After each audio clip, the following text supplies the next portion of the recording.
ਤੁਸੀਂ ਪੁੱਠੇ ਪਾਸੇ ਨੂੰ ਚੱਲ ਰਹੇ ਹੋ, ਕਹਿੰਦੇ ਹੋ ਕਿ ਵੋਟ ਪਾਉਣ ਦਾ ਫਾਇਦਾ ਕੋਈ ਨਹੀਂ, ਇਸਤੇਮਾਲ ਨਾ ਕਰੋ, ਕੀ ਕਾਰਨ?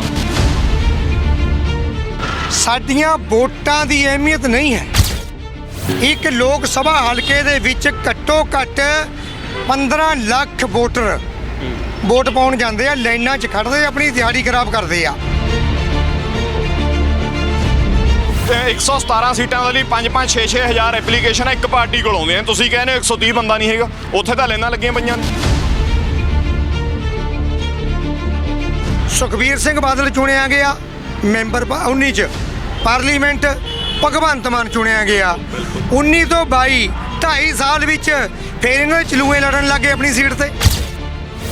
ਵੱਡੇ ਵੱਡੇ ਮੁਲਾਜ਼ਮ ਬੈਠੇ ਨੇ, ਪੜ੍ਹੇ ਲਿਖੇ ਮੁਲਾਜ਼ਮ ਬੈਠੇ ਨੇ, ਉਹਨਾਂ ਨੂੰ ਕੋਈ ਤਕਲੀਫ ਨਹੀਂ ਹੋਈ, ਰਣਜੀਤ ਸਿੰਘ ਹੋਣੀ ਕਿਉਂ ਆਵਾਜ਼ ਚੱਕਣ ਲੱਗੇ? ਫਿਰ ਜੇ ਉਹ ਕਾਬਲ ਹੋਣਾ ਹੈਗਾ ਹੈ ਫਿਰ 19 ਦੇ ਵਿੱਚੋਂ ਬੇਵਕੂਫ ਤਾਂ ਉਹਦਾ ਹੁਣ ਦਿਮਾਗ ਦਾ ਆਪਰੇਸ਼ਨ ਹੋਇਆ। ਜੇ ਕੋਈ ਮਰ ਜਵੇ ਅਸੀਂ ਬਰਦਾਸ਼ਤ ਕਰ ਲਈਏ ਵੀ ਜੀ ਹੁਣ ਐਮਪੀ ਮਰ ਗਿਆ, ਕਿਆ ਕਰੀਏ, ਜਿਮਨੀ ਚੋਣ ਹੋਣੀ ਆ। ਵਿਧਾਇਕ ਮਰ ਗਿਆ, ਜਿਮਨੀ ਚੋਣ ਹੋਣੀ ਆ। ਇਹ ਵਿਧਾਇਕ ਆ, ਐਮਪੀ ਸਾਡਾ ਸਦਾਈ ਹੋ ਗਿਆ ਤੇ ਹੁਣ ਤਾਂ ਜਿਮਨੀ ਚੋਣ ਕਰਾਉਣੀ ਓ ਪੈਣੀ ਆ। ਤੁਸੀਂ 1000 ਰੁਪਈਆ ਕਿਹਾ ਕਿ ਇੱਕ ਵੋਟਰ ਨੂੰ 1000 ਰੁਪਈਆ ਦਿੱਤਾ ਜਾਵੇ। ਇਲੈਕਸ਼ਨ ਕਮਿਸ਼ਨ ਲਗਾਤਾਰ ਅਪੀਲ ਕਰਦਾ ਹੈ ਕਿ ਬਿਨਾਂ ਕਿਸੇ ਲਾਲਚ ਤੋਂ, ਬਿਨਾਂ ਪੈਸਾ ਲਏ ਵੋਟ ਪਾਓ। ਤੁਸੀਂ ਤਾਂ ਫਿਰ ਇਹਦੇ ਨਾਲ ਸਿੱਧਾ ਕਹਿ ਰਹੇ ਹੋ ਕਿ ਹਾਂ ਪੈਸੇ ਲਓ ਵੋਟ ਪਾਉਣ ਦੇ। ਭਗਵੰਤ ਮਾਨ ਉਹ ਪੀੜੀ ਪੱਗ ਬੰਨ੍ਹ ਕੇ ਸਮਝਦਾ ਵੀ ਜਿਹੜਾ ਭਗਤ ਸਿੰਘ ਆ ਉਹ ਇਨਕਲਾਬ ਦੀ ਪਾਵਰ ਆਫ ਅਟਾਰਨੀ ਮੰਨੂ ਦੇ ਕੇ ਗਿਆ ਵਾ ਹੈਗਾ। ਉਹ ਕਹਿੰਦੇ ਵੀ ਬੰਦਾ ਨਾ, ਇੱਕ ਮੁੰਡਾ ਖਜੂਰ ਦੇ ਦਰਖਤ ਤੇ ਚੜ੍ਹ ਗਿਆ, ਝੋਲਾ ਉਹਦੇ ਬਾਹ ਵਿੱਚ ਪਾਇਆ ਵਾ, ਉਹਨੇ ਖਜੂਰਾਂ ਤੋੜੀਆਂ, ਜਦੋਂ ਉਤਰਨ ਲੱਗਿਆ ਖਜੂਰ ਦੇ ਦਰਖਤ ਤੇ ਚੜ੍ਹਨਾ ਸੌਖਾ ਹੈ, ਉਤਰਨਾ ਬੜਾ ਔਖਾ। ਮੇਰਾ ਨਿੱਜੀ ਤਜਰਬਾ ਹੈ। ਉਹ ਜਦੋਂ ਨੀਚੇ ਉਤਰਨ ਲੱਗਿਆ ਉਹਦਾ ਪੈਰ ਜਿਹਾ ਫਿਸਲਿਆ, ਉਹਨੂੰ ਲੱਗਿਆ ਮੈਂ ਗਿਰ ਜੂੰਗਾ, ਉਹ ਘਬਰਾ ਗਿਆ। ਜਦ ਉਹਨੇ ਖਜੂਰ ਤੋਂ ਨੀਚੇ ਦੇਖਿਆ ਕਿ ਮੈਂ ਤਾਂ 70-80 ਫੁੱਟ ਉੱਪਰ ਚੜ੍ਹਿਆ ਵਾ, ਉਹ ਡਰ ਗਿਆ। ਉਹ ਡਰ ਕੇ ਕਹਿੰਦਾ ਵੀ ਹੇ ਬਜਰੰਗ ਬਲੀ, ਮੈਨੂੰ ਇੱਕ ਵਾਰੀ ਸੁੱਕੀ ਸਾਂਦੀ ਨੀਚੇ ਤਾਰ ਦੇ, ਮੈਂ 51 ਰੁਪਏ ਦਾ ਬਦਾਣਾ ਮੰਗਲਵਾਰ ਨੂੰ ਤੇਰੇ ਮੰਦਰ ਚੜਾ ਕੇ ਆਊਂਗਾ। ਚਲੋ ਉਹ ਵਿਚਾਰਾ ਹੌਲੀ ਹੌਲੀ ਉਤਰ ਗਿਆ। ਜਦੋਂ 10 ਫੁੱਟ ਰਹਿ ਗਿਆ ਨਾ, ਸੋਚਣ ਲੱਗ ਗਿਆ, ਕਹਿੰਦਾ ਯਾਰ ਪੰਗਾ ਲੈ ਲਾ, 51 ਰੁਪਏ ਸੁੱਕ ਕੇ ਜ਼ਿਆਦਾ ਕਰਤੇ।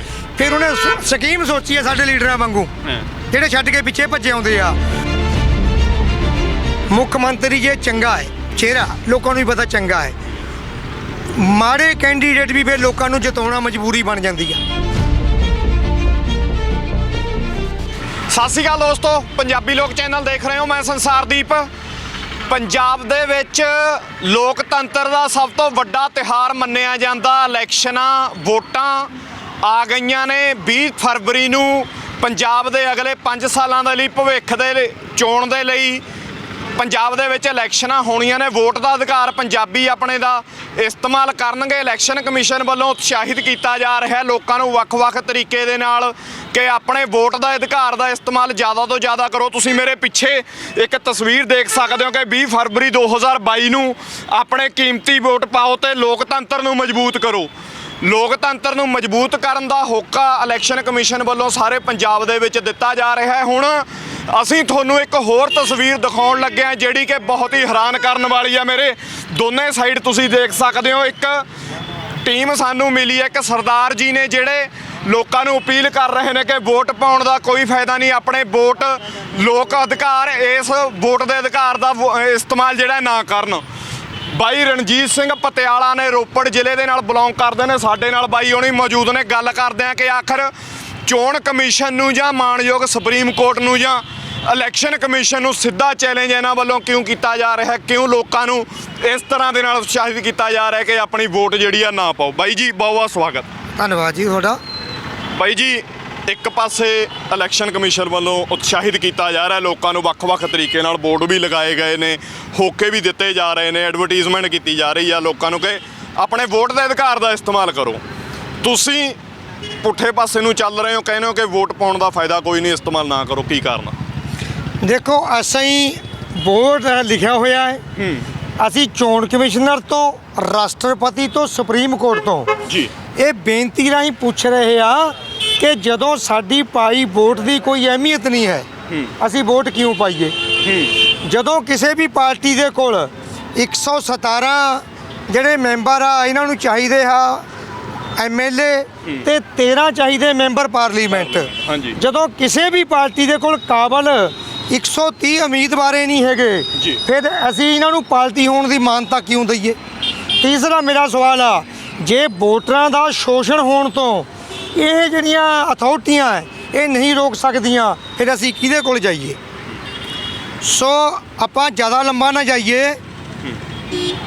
ਸਾਡੀਆਂ ਵੋਟਾਂ ਦੀ ਅਹਿਮੀਅਤ ਨਹੀਂ ਹੈ। ਕਾਰਨ ਕੀ ਹੈ ਜੀ? ਵੋਟਾਂ ਦੀ ਅਹਿਮੀਅਤ ਕਿਉਂ ਨਹੀਂ ਹੈਗੀ? ਤੁਸੀਂ ਪਹਿਲਾਂ ਹੀ ਸਵਾਲ ਤੇ ਤੁਹਾਡੇ ਤੇ ਆਉਣਾ ਕਿ ਤੁਸੀਂ ਕਿਹਾ ਵੋਟਾਂ ਦੀ ਅਹਿਮੀਅਤ ਨਹੀਂ ਹੈ। ਕਿਵੇਂ ਤੁਸੀਂ ਦੇਖਦੇ ਹੋ, ਕਿਵੇਂ ਕਹਿ ਸਕਦੇ ਹੋ ਕਿ ਵੋਟਾਂ ਦੀ ਅਹਿਮੀਅਤ ਸਾਡੀਆਂ ਦੀ ਨਹੀਂ ਹੈਗੀ, ਸਾਡੇ ਵੋਟ ਪਾਉਣ ਦਾ ਕੋਈ ਫਾਇਦਾ ਨਹੀਂ ਹੈਗਾ? ਮੈਂ ਜ਼ਿਆਦਾ ਪਿੱਛੇ ਨਹੀਂ ਜਾਂਦਾ। ਤੁਸੀਂ 2014 ਤੋਂ ਝਾਤ ਮਾਰਿਓ। 2014 ਦੇ ਵਿੱਚ ਲੋਕ ਸਭਾ ਦੀਆਂ ਚੋਣਾਂ ਹੋਈਆਂ, ਜਿਹਦੇ ਵਿੱਚ ਅੰਮ੍ਰਿਤਸਰ ਤੋਂ ਕੈਪਟਨ ਅਮਰਿੰਦਰ ਸਿੰਘ ਨੂੰ ਜੀ ਲੋਕ ਸਭਾ ਮੈਂਬਰ ਚੁਣਿਆ ਅੰਮ੍ਰਿਤਸਰ ਦੇ ਲੋਕਾਂ ਨੇ। ਬਿਲਕੁਲ। ਸੰਗਰੂਰ ਤੋਂ ਭਗਵੰਤ ਮਾਨ ਨੂੰ ਪਾਰਲੀਮੈਂਟ ਮੈਂਬਰ ਚੁਣਿਆ। ਇੱਕ ਲੋਕ ਸਭਾ ਹਲਕੇ ਦੇ ਵਿੱਚ ਘੱਟੋ ਘੱਟ 15 ਲੱਖ ਵੋਟਰ ਵੋਟ ਪਾਉਣ ਜਾਂਦੇ ਆ, ਲਾਈਨਾਂ 'ਚ ਖੜ੍ਹਦੇ, ਆਪਣੀ ਦਿਹਾੜੀ ਖਰਾਬ ਕਰਦੇ ਆ। ਤੇ ਦੋਨੋਂ ਬੰਦੇ ਇਹ ਜਿੱਤੇ, ਕੈਪਟਨ ਸਾਹਿਬ ਵੀ ਤੇ ਭਗਵੰਤ ਮਾਨ ਵੀ। ਦੋਨਾਂ ਨੂੰ 15 ਲੱਖ ਬੰਦੇ ਨੇ ਆਪਣਾ ਪ੍ਰਤੀਨਿਧ ਚੁਣ ਕੇ ਦਿੱਲੀ ਦੀ ਪਾਰਲੀਮੈਂਟ ਵਿੱਚ ਭੇਜਿਆ ਕਿ ਇਹ ਬੰਦੇ 5 ਸਾਲ ਵਾਸਤੇ ਸਾਡੀ ਪ੍ਰਤੀਨਿਧਤਾ ਕਰਨਗੇ। ਬਿਲਕੁਲ। ਸਾਡੇ ਹਲਕੇ ਵਾਸਤੇ ਸਾਡੀਆਂ ਤਕਲੀਫਾਂ ਦੱਸਣਗੇ, ਸਾਡੇ ਹਲਕੇ ਵਾਸਤੇ ਸਕੀਮਾਂ ਲਿਆਉਣਗੇ। 5 ਸਾਲ ਵਾਸਤੇ 15 ਲੱਖ ਬੰਦਾ ਨਿਸ਼ਚਿੰਤ ਹੋ ਗਿਆ ਕਿ ਹੁਣ ਇਹ ਸਾਡੇ ਮੁੱਦੇ ਇਹ ਚੁੱਕਣਗੇ। ਬਿਲਕੁਲ। ਤੇ ਇਹ 14 ਦੇ ਵਿੱਚ ਦੋਨੋਂ ਚੁਣੇ। 17 ਦੇ ਵਿੱਚ 2.5 ਸਾਲ ਬਾਅਦ ਲਗਭਗ ਇੱਥੇ ਵਿਧਾਨ ਸਭਾ ਦੀਆਂ ਚੋਣਾਂ ਹੋਈਆਂ। ਬਿਲਕੁਲ। ਦੋਨੋਂ ਬੰਦੇ ਉੱਥੇ ਦੀ ਕੁਰਸੀ ਤੇ ਲੱਤ ਮਾਰ ਕੇ, ਜਿਹੜੀ ਪਾਰਲੀਮੈਂਟ ਦੀ ਜਿਹੜੀ ਇਹਨਾਂ ਨੂੰ 15 ਲੱਖ ਬੰਦਿਆਂ ਨੇ ਦਿੱਤੀ ਸੀ, ਇਹਨਾਂ ਨੇ ਕੁਰਸੀ ਦੇ ਮਾਰੀ ਲੱਤ, ਜਾਂ ਇਹਨਾਂ ਦੇ ਕੁਰਸੀ ਪਰ ਭੌਂਕੜੇ ਲੜਨ ਲੱਗੇ 2.5 ਸਾਲ ਬਾਅਦ। ਇਹ ਦੋਨੋਂ ਬੰਦੇ ਆ ਕੇ ਵਿਧਾਇਕੀ ਦੀ ਚੋਣ ਲੜੀ ਇਹਨਾਂ ਨੇ। ਬਾਈ ਜੀ, ਤੁਸੀਂ ਕਹਿ ਰਹੇ ਹੋ ਵਿਧਾਇਕੀ ਦੀ ਚੋਣ ਲੜੀ, ਚਾਹੇ ਕੈਪਟਨ ਅਮਰਿੰਦਰ ਸਿੰਘ ਮੁੱਖ ਮੰਤਰੀ ਬਣ ਜਾਂਦੇ ਨੇ 17 ਦੇ ਵਿੱਚ ਇਲੈਕਸ਼ਨਾਂ ਦੇ ਵਿੱਚ, ਭਗਵੰਤ ਮਾਨ ਜਲਾਲਾਬਾਦ ਤੋਂ ਸੁਖਬੀਰ ਬਾਦਲ ਉਹਨਾਂ ਦੇ ਖਿਲਾਫ ਜਾ ਕੇ ਵੱਡੀ ਸੀਟ ਲੜਦੇ ਨੇ। ਉਹਨਾਂ ਦਾ ਤਰਕ ਇਹ ਸੀ ਕਿ ਹੁਣ 2017 ਦੇ ਵਿੱਚ ਸਾਡੀ ਪੰਜਾਬ ਦੀ ਵਿਧਾਨ ਸਭਾ ਦੇ ਵਿੱਚ ਜ਼ਿਆਦਾ ਲੋੜ ਆ, ਪੰਜਾਬ ਦੇ ਲੋਕਾਂ ਨੂੰ ਜ਼ਿਆਦਾ ਲੋੜ ਆ, ਪਾਰਲੀਮੈਂਟ ਦੇ ਵਿੱਚ ਕੋਈ ਹੋਰ ਬੰਦਾ ਹੈ ਜਿਹੜਾ ਸਾਡਾ ਹੋਰ ਨੁਮਾਇੰਦਾ ਜਿਹੜਾ ਹੈ ਅਸੀਂ ਭੇਜਾਂਗੇ, ਜਿਵੇਂ ਗੁਰਜੀਤ ਸਿੰਘ ਔਜਲਾ ਅੰਮ੍ਰਿਤਸਰ ਤੋਂ ਕੈਪਟਨ ਅਮਰਿੰਦਰ ਸਿੰਘ ਦੀ ਜਗ੍ਹਾ ਲੋਕ ਸਭਾ ਦੇ ਵਿੱਚ ਪਹੁੰਚਦੇ ਨੇ। ਮੈਂ ਤੁਹਾਡੀ ਗੱਲ ਸਹਿਮਤ ਆ। ਫਿਰ ਇਹ ਜਦੋਂ ਚੋਣ ਲੜੇ ਨਾ 14 ਦੇ ਵਿੱਚ, ਇਹਨਾਂ ਨੂੰ ਦੋਹਾਂ ਨੂੰ ਕਹਿਣਾ ਚਾਹੀਦਾ ਸੀ ਬਈ ਭਾਈ ਅਸੀਂ 17 ਦੇ ਵਿੱਚ MLA ਦੀ ਚੋਣ ਲੜਨੀ ਆ, ਸਾਨੂੰ ਸੋਚ ਕੇ ਵੋਟ ਪਾਇਓ, ਅਸੀਂ 2.5 ਸਾਲ ਵਾਸਤੇ ਚੱਲੇ ਆ, ਫਿਰ ਪਤਾ ਲੱਗ ਜਾਣਾ ਸੀ। ਮਤਲਬ ਪਹਿਲਾਂ ਦੱਸਣਾ ਚਾਹੀਦਾ ਸੀ ਕਿ ਵੀ ਅਸੀਂ ਆਉਣ ਵਾਲੀਆਂ ਵਿਧਾਨ ਸਭਾ ਚੋਣਾਂ ਵੀ ਲੜ ਰਹੇ ਹਾਂ। ਜਿਹੜਾ ਬੰਦਾ ਮੈਦਾਨ ਛੱਡ ਕੇ ਭੱਜੂਗਾ ਉਹ ਚੋਰ ਨਹੀਂ ਹੈਗਾ, ਉਹ ਲੋਕਾਂ ਦਾ ਦੋਸ਼ੀ ਨਹੀਂ ਹੈਗਾ। ਲੋਕਾਂ ਨੇ 5 ਸਾਲ ਵਾਸਤੇ ਚੁਣੇ, 2.5 ਸਾਲ ਵਾਸਤੇ ਭੱਜਿਆ ਏ। ਹੁਣ ਮੈਂ ਤੁਹਾਨੂੰ ਅਗਲੀ ਗੱਲ ਦੱਸਦਾ ਹੈ, ਇਹ ਦੋਨੋਂ ਵਾਪਸ ਆ ਗਏ। ਉਹ ਤੋਂ ਬਾਅਦ ਅੰਮ੍ਰਿਤਸਰ ਸਾਡੇ ਅਰੁਣ ਜੇਤਲੀ ਲੜੇ ਸੀ, ਉਹ ਅੱਜ ਸੰਸਾਰ ਵਿੱਚ ਨਹੀਂ ਰਹੇ। ਮੈਂ ਕਹਿੰਦਾ ਪਰਮਾਤਮਾ ਉਹਨਾਂ ਦੀ ਆਤਮਾ ਨੂੰ ਸ਼ਾਂਤੀ ਬਖਸ਼ੇ, ਜਿਹੜੇ ਇੱਥੇ ਬਚ ਗਏ ਉਹਨਾਂ ਨੂੰ ਆਤਮਿਕ ਬਲ ਬਖਸ਼ੇ ਕਿ ਲੋਕਾਂ ਨਾਲ ਇਨਸਾਫ ਕਰਨ। ਉਹਨਾਂ ਨੂੰ ਅੰਮ੍ਰਿਤਸਰ ਦੇ 15 ਲੱਖ ਵੋਟਰਾਂ ਨੇ ਨਕਾਰਤਾ। ਬਿਲਕੁਲ। ਇਹ ਕਹਿ ਲਈਏ ਕਿ ਉਹਨਾਂ ਲੋਕਾਂ ਨੇ ਆਪਣੇ ਵਿਹੜੇ 'ਚੋਂ ਬਾਹਰ ਕੱਢਤਾ ਉਹਨਾਂ ਨੂੰ ਕਿ ਤੂੰ, ਹਾਂ, ਅਰੁਣ ਜੇਤਲੀ ਨੂੰ ਬਾਹਰ ਕੱਢਿਆ ਕਿ ਤੂੰ ਸਾਡੇ ਲਾਇਕ ਨਹੀਂ ਹੈਗਾ। ਪਰ ਉਹਨੂੰ ਤਾਂ ਹਾਰੇ ਹੋਏ ਨੂੰ ਵੀ ਸੈਂਟਰ ਦੇ ਵਿੱਚ ਵਿੱਤ ਮੰਤਰੀ ਦਾ ਅਹੁਦਾ ਦਿੱਤਾ ਗਿਆ, ਕੇਂਦਰੀ ਮੰਤਰੀ ਰਹੇ ਆ ਉਹ। ਇਹਦਾ ਮਤਲਬ ਜਿਹੜਾ ਕਹਿ ਰਹੇ ਵੀ ਲੋਕਤੰਤਰ ਨੂੰ ਮਜ਼ਬੂਤ ਬਣਾਓ, ਉੱਥੇ ਇਹ ਕਹਿ ਲਈਏ ਕਿ ਆਪਾਂ ਇੱਕ ਬੰਦੇ ਨੂੰ ਵਿਹੜੇ ਤੋਂ ਬਾਹਰ ਕੱਢਤਾ ਬਾਂਹ ਫੜ ਕੇ, ਪਰ ਉਹ ਪਿਛਲੇ ਦਰਵਾਜ਼ੇ ਤੋਂ ਆ ਕੇ ਤੁਹਾਡੇ ਡਰਾਇੰਗ ਰੂਮ ਦੇ ਵਿੱਚ ਸੋਫੇ ਤੇ ਚੌੜਾ ਹੋ ਕੇ ਬਹਿ ਗਿਆ। ਉਹਨਾਂ ਨੂੰ ਜਦੋਂ ਵਿੱਤ ਮੰਤਰੀ ਬਣਾਇਆ ਗਿਆ, ਬੇਸ਼ੱਕ ਹਾਲਾਂਕਿ ਉਹ ਇਲੈਕਸ਼ਨ ਹਾਰ ਗਏ ਸੀ, ਪਰ ਤਰਕ ਦੇਣੇ ਵਾਲੇ ਤੇ ਵੀ ਦੇ ਰਹੇ ਨੇ, ਕਹਿੰਦੇ ਵੀ ਸਮਝ ਉਹਨਾਂ ਨੂੰ ਜ਼ਿਆਦਾ ਸੀ ਵਿੱਤ ਮੰਤਰਾਲੇ ਦੀ ਫਾਈਨੈਂਸ਼ੀਅਲ ਕੰਡੀਸ਼ਨਸ ਦੀ, ਦੇਸ਼ ਦੀ ਫਾਈਨੈਂਸ਼ੀਅਲੀ ਤੌਰ ਤੇ ਸਮਝ ਜ਼ਿਆਦਾ ਸੀ, ਤਾਂ ਕਰਕੇ ਉਹਨਾਂ ਦੀ ਕਾਬਲੀਅਤ ਦੇਖਦੇ ਹੋਏ ਅਰੁਣ ਜੇਤਲੀ ਸਾਹਿਬ ਨੂੰ ਵਿੱਤ ਮੰਤਰੀ ਬਣਾਇਆ ਗਿਆ ਸੀ। ਫਿਰ ਜਿਨ੍ਹਾਂ ਲੋਕਾਂ ਨੇ ਹਰਾਇਆ ਉਹ ਬੇਵਕੂਫ ਹੋਣੇ ਆ, ਜੇ ਉਹਨੂੰ ਜ਼ਿਆਦਾ ਸਿਆਣਪਤੀ ਉਹਦੇ ਕੋਲ। ਫਿਰ ਜਿਹੜਾ 15 ਲੱਖ ਲੋਕਾਂ ਨੇ ਉਹਨੂੰ ਨਕਾਰਤਾ, ਉਹ ਬੇਵਕੂਫ ਹੋਣੇ ਆ। ਇੱਕ ਬੰਦੇ ਨੂੰ ਅਸੀਂ ਆਪਣੇ ਵਿਹੜੇ 'ਚੋਂ ਬਾਹਰ ਕੱਢਿਆ, ਉਹ ਪਿਛਲੇ ਦਰਵਾਜ਼ੇ ਤੋਂ ਸਾਡੇ ਡਰਾਇੰਗ ਰੂਮ ਵਿੱਚ ਬੈਠ ਕੇ ਉਹ ਸਾਨੂੰ ਚਿੜਾ ਰਿਹਾ ਵੀ ਤੁਹਾਡੇ ਲੋਕਤੰਤਰ ਦਾ ਭਰਤਾ ਬਣਾ ਕੇ ਮੈਂ ਤੁਹਾਡੇ ਹੱਥ 'ਚ ਰੱਖਤਾ। ਹਰਾ ਲਓ ਜਿਹੜਾ ਮੈਨੂੰ ਹਰਾਉਂਦਾ ਹੈ। ਮੈਂ ਕੇਂਦਰੀ ਮੰਤਰੀ ਆ ਬਣ ਕੇ ਬੈਠਾ, ਹਟਾਇਓ ਜਿਹੜਾ ਹਟਾਉਂਦਾ ਹੈ। ਉਹ ਤੋਂ ਬਾਅਦ 17 ਦੇ ਵਿੱਚ ਕੈਪਟਨ ਸਾਹਿਬ ਉਧਰੋਂ ਸੀਟ ਛੱਡਿਆ ਏ, ਉੱਥੇ ਫਿਰ ਜਾ ਕੇ ਔਜਲਾ ਜਿਹੜਾ ਹੈਗਾ ਹੈ, ਹਾਂ, ਉਹ ਜਿਮਨੀ ਚੋਣ ਹੋਈ। ਉਸ ਲੋਕ ਸਭਾ ਹਲਕੇ ਦੇ ਅੰਮ੍ਰਿਤਸਰ ਦੇ 15 ਲੱਖ ਬੰਦਾ ਫਿਰ ਦੁਬਾਰਾ ਲਾਈਨਾਂ ਦੇ ਵਿੱਚ ਲੱਗਿਆ। ਕਿ ਉਹ ਵੋਟਰ ਇਹਨਾਂ ਦੇ ਬਾਪ ਦੇ ਨੌਕਰ ਆ ਕਿ 2.5 ਸਾਲ ਬਾਅਦ ਲਾਈਨਾਂ 'ਚ ਲੱਗਣ ਆਪਣੀ ਦਿਹਾੜੀ ਛੱਡ ਕੇ। ਉਦੋਂ ਅਗਲੀ ਗੱਲ, ਕੈਪਟਨ ਸਾਹਿਬ 17 ਦੇ ਵਿੱਚ ਚੁਣੇ ਗਏ ਵਿਧਾਇਕ, ਉਹ ਮੁੱਖ ਮੰਤਰੀ ਬਣ ਗਏ। ਉਹ ਸੀਟ ਤੇ ਜਿਮਨੀ ਚੋਣਾਂ ਹੋਈਆਂ, ਭਗਵੰਤ ਮਾਨ ਹਾਰ ਗਿਆ। ਇਹ ਦੁਬਾਰਾ ਫਿਰ ਆਪਣੀ ਸੀਟ ਤੇ ਚਲੇ ਗਿਆ, ਐਮਪੀ ਦੀ ਸੀਟ। ਹਾਂ, ਬਿਲਕੁਲ। ਹੁਣ ਤੁਸੀਂ ਇਹ ਵੀ ਦੇਖੋ, ਮਤਲਬ ਇਹ ਲੋਕ ਜੇ ਸੀਟ ਹਾਰ ਜਾਂਦੇ ਆ, ਇਹ ਤਾਂ ਵੀ ਐਮਪੀ ਹੈਗੇ ਆ। ਜੇ ਜਿੱਤ ਜਾਂਦਾ ਵਿਧਾਇਕ ਆ, ਇਹਦਾ ਮਤਲਬ ਹੈ ਕਿ ਇਹ ਤਾਂ ਗੋਲ ਗੱਪਿਆਂ ਦਾ ਬਿਜ਼ਨਸ ਕਰਦੇ ਆ। ਬਾਈ ਜੀ, ਲੋਕਤੰਤਰ ਅਧਿਕਾਰ ਦਿੰਦਾ ਨਾ, ਚਾਹੇ ਕੈਪਟਨ ਸਾਹਿਬ ਉੱਥੇ ਤੋਂ ਤੁਸੀਂ ਕਹਿ ਰਹੇ ਹੋ ਕਿ ਐਮਪੀ ਹੁੰਦੇ ਹੋਏ ਵੀ ਐਮਐਲਏ ਦੀ ਚੋਣ ਲੜੇ, ਭਗਵੰਤ ਮਾਨ ਲੜੇ, ਲੋਕਤੰਤਰ ਅਧਿਕਾਰ ਦਿੰਦਾ। ਤੁਸੀਂ ਉਸੇ ਲੋਕਤੰਤਰ ਦੇ ਜਿਹੜਾ 70-75 ਸਾਲਾਂ ਤੋਂ ਦੇਸ਼ ਦੇ ਵਿੱਚ ਚੱਲ ਰਿਹਾ, ਤੁਸੀਂ ਫਿਰ ਉਸੇ ਲੋਕਤੰਤਰ ਤੇ ਸਵਾਲ ਚੱਕ ਰਹੇ ਹੋ। ਲੋਕਤੰਤਰ ਵੱਡਾ ਜਾਂ ਬਾਈ ਰਣਜੀਤ ਸਿੰਘ ਵੱਡੇ? ਮੈਂ ਨਹੀਂ ਵੱਡਾ, ਲੋਕ ਵੱਡੇ ਆ ਜਿਨ੍ਹਾਂ ਨੂੰ ਮੂਰਖ ਬਣਾਇਆ ਜਾ ਰਿਹਾ ਹੈ। ਮੈਂ ਕੋਈ ਵੱਡਾ ਨਹੀਂ, ਮੈਂ ਤਾਂ ਤਿੰਨੇ ਅਥਾਰਟੀਆਂ ਨੂੰ ਪੁੱਛਦਾ ਹੈ। ਭਗਵੰਤ ਮਾਨ ਜਦੋਂ ਚੋਣ ਦੇਖੋ, ਇੱਕ ਸਰਕਾਰੀ ਮੁਲਾਜ਼ਮ ਜੇ ਕਿਸੇ ਪਾਰਟੀ ਦੀ ਹਮਾਇਤ ਤੇ WhatsApp ਤੇ ਵੀ ਮੈਸੇਜ ਫੜਿਆ ਜਾਂਦਾ ਹੈ, ਉਹਦੇ ਐਕਸ਼ਨ ਹੁੰਦਾ ਹੈ। ਮਤਲਬ ਜਿਹੜਾ ਬੰਦਾ ਸਰਕਾਰੀ ਆ ਉਹ ਕੁਝ ਨਹੀਂ ਕਰ ਸਕਦਾ, ਜਿਹੜਾ ਬੰਦਾ ਸਰਕਾਰ ਆ ਉਹ ਜੋ ਮਰਜ਼ੀ ਮਨਮਰਜ਼ੀ ਕਰੇ। ਇਹ ਕਾਨੂੰਨ ਆ ਜਿਹੜੇ, ਇਹ ਰੱਬ ਨੇ ਥੋੜੀ ਬਣਾਏ ਆ, ਅਸੀਂ ਆਪਣੇ ਮਤਲਬ ਵਾਸਤੇ ਬਣਾਏ ਆ। ਭਗਵੰਤ ਮਾਨ ਇੱਥੋਂ ਹਾਰ ਗਿਆ, ਉਹ ਦੁਬਾਰਾ ਬਣ ਉੱਥੇ ਰਹਿ ਗਿਆ ਆਪਣੇ। ਉਹ ਤੋਂ ਬਾਅਦ 19 ਦੇ ਵਿੱਚ ਚੋਣਾਂ ਹੋਈਆਂ। 19 ਦੇ ਵਿੱਚ ਭਗਵੰਤ ਮਾਨ ਦੁਬਾਰਾ ਸੰਗਰੂਰ ਤੋਂ ਚੁਣਿਆ ਗਿਆ। ਬਿਲਕੁਲ। ਫਿਰ ਸੰਗਰੂਰ ਦੇ ਲੋਕਾਂ ਨੇ 5 ਸਾਲ ਵਾਸਤੇ ਉਹਨੂੰ ਚੁਣਿਆ ਕਿ ਹੁਣ 5 ਸਾਲ ਵਾਸਤੇ ਤੂੰ ਸਾਡੀ ਪ੍ਰਤੀਨਿਧਤਾ ਕਰ, ਮੈਂਬਰ ਪਾਰਲੀਮੈਂਟ ਬਣਾ ਕੇ ਤੈਨੂੰ ਭੇਜਤਾ ਪਾਰਲੀਮੈਂਟ ਦਿੱਲੀ ਦੇ ਵਿੱਚ। ਉਦੋਂ ਹੀ 17 ਦੇ ਵਿੱਚ ਬੀਬੀ ਬਰਜਿੰਦਰ ਕੌਰ ਨੂੰ, ਆਮ ਆਦਮੀ ਪਾਰਟੀ ਦੀ ਸੀ, ਉਹਨੂੰ ਐਮਐਲਏ ਚੁਣਿਆ। ਪਰ 19 ਆਉਂਦੇ 2.5 ਸਾਲ ਬਾਅਦ ਤੇ ਉਹਦੇ ਵੀ ਵਿਧਾਇਕੀ ਦੀ ਜਿਹੜੀ ਕੁਰਸੀ ਚੁੰਡੀਆਂ ਵੱਢਣ ਲੱਗ ਗਈ। ਉਹਨੇ ਉਸ ਕੁਰਸੀ ਦੇ ਲੱਤ ਮਾਰੀ, ਉਹ ਵੀ ਆਣ ਕੇ ਐਮਪੀ ਵਾਸਤੇ ਖੜ ਗਈ। ਬੀਬੀ ਬਲਜਿੰਦਰ ਕੌਰ ਦੀ ਤੁਸੀਂ ਗੱਲ ਕਰੀ ਕਿ 2.5 ਸਾਲ ਬਾਅਦ ਹੀ ਐਮਪੀ ਦੀ ਇਲੈਕਸ਼ਨ ਦੇ ਵਿੱਚ ਖੜ ਗਏ। ਹੋ ਸਕਦਾ ਆਮ ਆਦਮੀ ਪਾਰਟੀ ਨੂੰ, ਉਹਨਾਂ ਦੀ ਪਾਰਟੀ ਨੂੰ ਜਾਂ ਬੀਬੀ ਬਲਜਿੰਦਰ ਕੌਰ ਨੂੰ ਇਹ ਲੱਗਦਾ ਹੋਵੇ ਕਿ ਪੰਜਾਬ ਦੇ ਨਾਲੋਂ ਮੇਰੀ ਆਵਾਜ਼ ਦੀ ਲੋੜ ਜਿਹੜੀ ਆ ਪਾਰਲੀਮੈਂਟ ਦੇ ਵਿੱਚ ਜ਼ਿਆਦਾ ਜ਼ਰੂਰਤ ਹੈਗੀ ਆ, ਮੈਨੂੰ ਉੱਥੇ ਜਾਣਾ ਚਾਹੀਦਾ। ਲੋਕ ਹੋ ਸਕਦਾ ਉਹਨਾਂ ਦੇ ਹਲਕੇ ਦੇ ਲੋਕਾਂ ਨੇ ਹੀ ਉਹਨਾਂ ਨੂੰ ਕਿਹਾ ਹੋਵੇ। ਇਹ ਹਲਕੇ ਦੇ ਲੋਕਾਂ ਦਾ ਹਰਾਤਾ ਉਹਨੂੰ, ਜੇ ਕਿਹਾ ਹੁੰਦਾ। ਹਲਕੇ ਦੇ ਲੋਕਾਂ ਦਾ ਤਾਂ ਇਹ ਢੱਡ ਰੱਚਦੇ ਵੀ ਲੋਕਾਂ ਨੇ ਸਾਨੂੰ ਕਿਹਾ ਹੈ, ਕਿਸੇ ਨੇ ਨਹੀਂ ਕਿਹਾ। ਇਹ ਸੋਚਦੇ ਆ ਕਿ ਜੇ 400 ਮੀਟਰ ਦੀ ਦੌੜ ਆ ਉਹ ਵੀ ਅਸੀਂ ਲਾਈਏ, 800 ਮੀਟਰ ਦੀ ਦੌੜ ਵੀ ਅਸੀਂ ਲਾਈਏ, 100 ਮੀਟਰ ਦੀ ਦੌੜ ਵੀ ਅਸੀਂ ਲਾਈਏ, ਕਿ ਜਿਹੜੇ ਬਾਕੀ ਟਰੈਕ ਸੂਟ ਪਾ ਕੇ ਬੈਠੇ ਹੋ ਇਹਨਾਂ ਦੀ ਮਕਾਨ ਦੇਣੇ ਨੂੰ ਆਉਂਦੇ ਆ ਟਰੈਕ ਸੂਟ ਪਾ ਕੇ। ਇਹ ਕਿਉਂ ਬੰਦੇ ਨਹੀਂ ਤਿਆਰ ਕਰਦੇ? ਇੱਕ ਪਾਰਟੀ ਨੂੰ 113 + 17 130 ਬੰਦੇ ਚਾਹੀਦੇ ਆ। ਇਹਦਾ ਮਤਲਬ ਕਿਸੇ ਵੀ ਪਾਰਟੀ ਕੋਲ 130 ਬੰਦੇ ਕਾਬਲ ਨਹੀਂ ਹੈਗੇ। ਬਾਈ ਜੀ, ਤੁਸੀਂ ਕਹਿ ਰਹੇ ਹੋ ਕਿ 130 ਬੰਦੇ ਕਾਬਲ ਨਹੀਂ ਹੈਗੇ, ਹੈ ਨਾ? ਹਾਂਜੀ। ਇੱਕ ਪਾਰਟੀ ਕੋਲ, ਜੇ ਆਪਾਂ ਵੱਡੀਆਂ ਪਾਰਟੀਆਂ ਦੀ ਵੀ ਗੱਲ ਕਰੀਏ, ਇੱਕ ਵਿਧਾਨ ਸਭਾ ਸੀਟ ਲਈ ਕਈ 100 ਐਪਲੀਕੇਸ਼ਨਸ ਆਉਂਦੀਆਂ ਨੇ। 117 ਸੀਟਾਂ ਦੇ ਲਈ 5-5 6-6 ਹਜ਼ਾਰ ਐਪਲੀਕੇਸ਼ਨ ਇੱਕ ਪਾਰਟੀ ਕੋਲ ਆਉਂਦੇ ਆ। ਤੁਸੀਂ ਕਹਿੰਦੇ ਹੋ 130 ਬੰਦਾ ਨਹੀਂ ਹੈਗਾ, ਉੱਥੇ ਤਾਂ ਲਾਈਨਾਂ ਲੱਗੀਆਂ ਪਈਆਂ ਨੇ।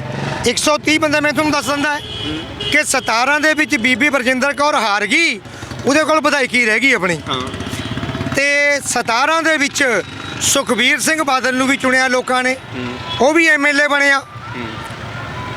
ਤੇ 17 ਤੋਂ ਬਾਅਦ 19 ਦੇ ਵਿੱਚ ਉਹਨੇ ਵਿਧਾਇਕੀ ਦੇ ਲੱਤ ਮਾਰਤੀ ਸੀਟ ਦੇ, ਉਹ ਐਮਪੀ ਵਾਸਤੇ ਖੜ ਗਿਆ।